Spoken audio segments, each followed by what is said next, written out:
दिल्ली में बीजेपी का आज से मेगा शो। 9 राज्यों में विधानसभा और 2024 लोकसभा चुनाव को लेकर मंथन। 2 दिन तक चलेगी राष्ट्रीय कार्यकारिणी की बैठक।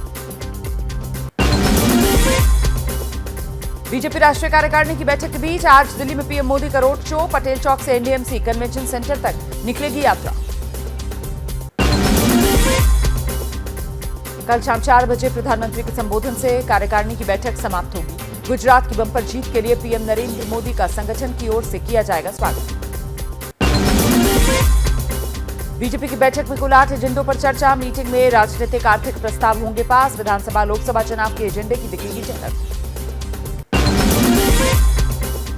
कांग्रेस नेता जयराम रमेश ने पीएम मोदी के रोड शो पर किया तीखा वार। कहा, पीएम मोदी भारत जोड़ो यात्रा की सफलता से परेशान, इसीलिए दिल्ली में रोड शो कर रहे हैं।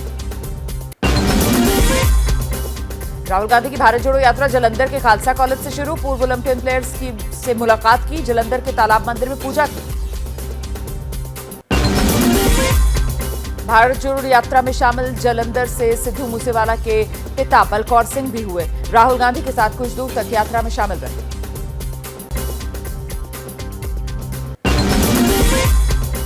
हिमाचल के बाद कर्नाटक में एक्टिव हुई कांग्रेस महासचिव प्रियंका गांधी। आज बेंगलुरु में करेंगी महिलाओं की बड़ी रैली। बिहार के बक्सर में केंद्रीय मंत्री अश्विनी चौबे दुर्घटना में बाल बाल बचे। अश्विनी चौबे के काफिले की गाड़ी हादसे का शिकार हुई। पुलिसकर्मी समेत 5 लोग घायल। मायावती के जन्मदिन पर केक काटते वक्त मची भगदड़। केक लूटने की तस्वीर सोशल मीडिया पर वायरल।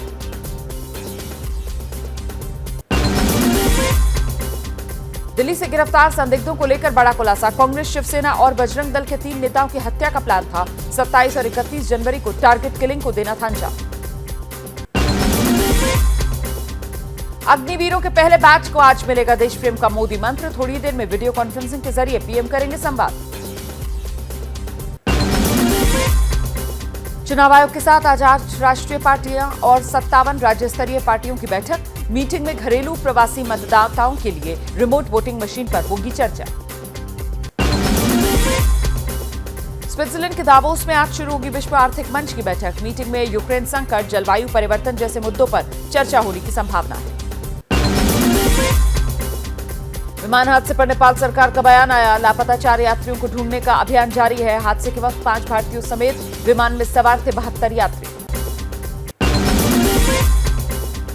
प्लेन में सवार उत्तर प्रदेश के गाजीपुर के सोनू जायसवाल कर रहे थे फेसबुक लाइव। सोनू समेत अनिल, विशाल, अभिषेक की मौत। कैमरे में रिकॉर्ड हुई आग की लपटें। हादसे के बाद से हरकत में काठमांडू में मौजूद भारतीय दूतावास। मारे गए भारतीय नागरिकों के परिजनों के साथ संपर्क में अधिकारी। प्लेन हादसे की जांच के लिए नेपाल सरकार ने 5 सदस्यीय कमेटी बनाई है। इस कमेटी में नेपाल के पूर्व नागरिक उड्डयन सचिव और पूर्व सीनियर पायलट शामिल। हादसे का शिकार हुई नेपाल के प्लेन में को पायलट अंजू। इस उड़ान के बाद अंजू को पायलट से पायलट बनने वाली थी, लेकिन इस हादसे में उनकी मौत हो गई। 16 वर्ष पहले 2006 में को पायलट अंजू के पति की भी यति एयरलाइंस की विमान दुर्घटना में ही गई थी जान। इस हादसे में 6 यात्री, 4 क्रू मेंबर्स की मौत हुई थी। जोशीमठ संकट पर आज सुप्रीम कोर्ट में सुनवाई। शंकराचार्य स्वामी अवय मुक्तेश्वरानंद सरस्वती ने राष्ट्रीय आपदा घोषित करने की मांग की है।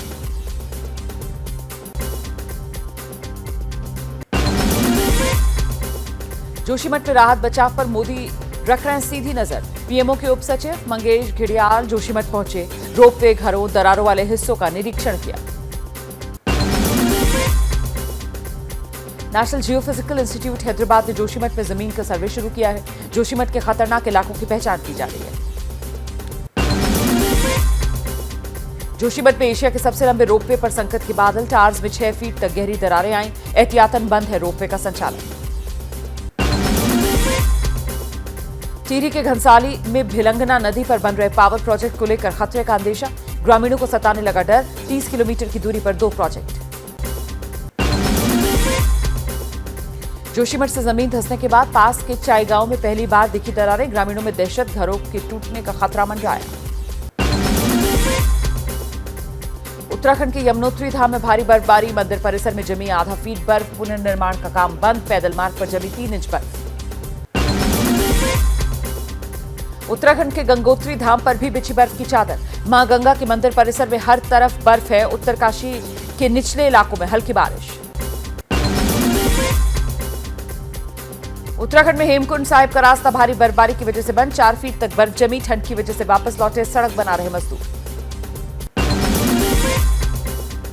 उत्तराखंड के चकराता में सीजन की पहली बर्फबारी। तापमान -2 डिग्री तक लुढ़का। बर्फ गिरने से किसान और होटल मालिक खुश हैं। मौसम विभाग के मुताबिक दिल्ली में बुधवार तक शीतलहर का अनुमान है। 17 जनवरी से 20 जनवरी तक येलो अलर्ट जारी। शिमला के ऊपरी इलाकों में जबरदस्त बर्फबारी। कुफरी में स्कीइंग का लुत्फ लेने उमड़े सैलानी। महाराष्ट्र के परभणी से सामने आई सांप्रदायिक सौहार्द की तस्वीर। हिंदुओं के शिव पुराण कार्यक्रम के लिए मुस्लिम परिवार ने दी 60 एकड़ जमीन। तमिलनाडु में जल्लीकट्टू त्योहार के दौरान हादसों में 20 से ज्यादा घायल। सुप्रीम कोर्ट ने शर्तों के साथ दी है खेलने की मंजूरी। कंपटीशन कमीशन ने गूगल पर ठोका 1338 करोड़ का जुर्माना। इसके खिलाफ गूगल की याचिका पर सुप्रीम कोर्ट में आज सुनवाई। गूगल ने कहा इस पर 15 साल में हुआ एंड्रॉइड विकास रुक जाएगा। लव जिहाद और गैरकानूनी तरीके से धर्म परिवर्तन के खिलाफ यूपी, उत्तराखंड, हिमाचल और मध्य प्रदेश में बने कानूनों को चुनौती। याचिका पर सुप्रीम कोर्ट में आज सुनवाई। सुप्रीम कोर्ट उस याचिका पर भी सुनवाई करेगा जिसमें धोखे, लालच या दबाव से धर्म परिवर्तन के खिलाफ देश भर में कड़े कानून की मांग की गई है। देश में कोरोना संक्रमण फिलहाल काबू में है। पिछले 24 घंटे में सिर्फ 104 नए केस रिपोर्ट हुए। एक्टिव केसेस की संख्या 2500 के नीचे। मिस यूनिवर्स बनी अमेरिका की गैब्रियल। भारत की हरनाज ने पहनाया गैब्रियल को ताज। इस बार भारत की ओर से भेजी गई दिव्यता टॉप 5 में जगह नहीं बना पाई।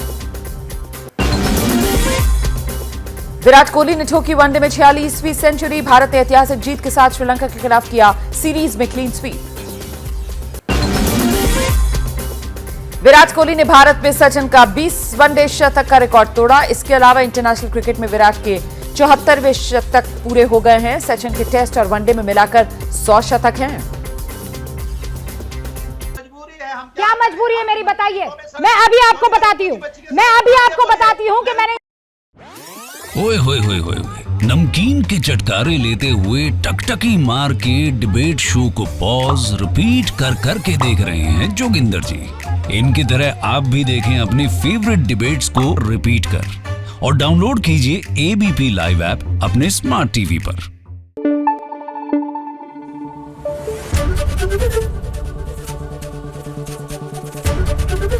एबीपी न्यूज आपको रखे आगे।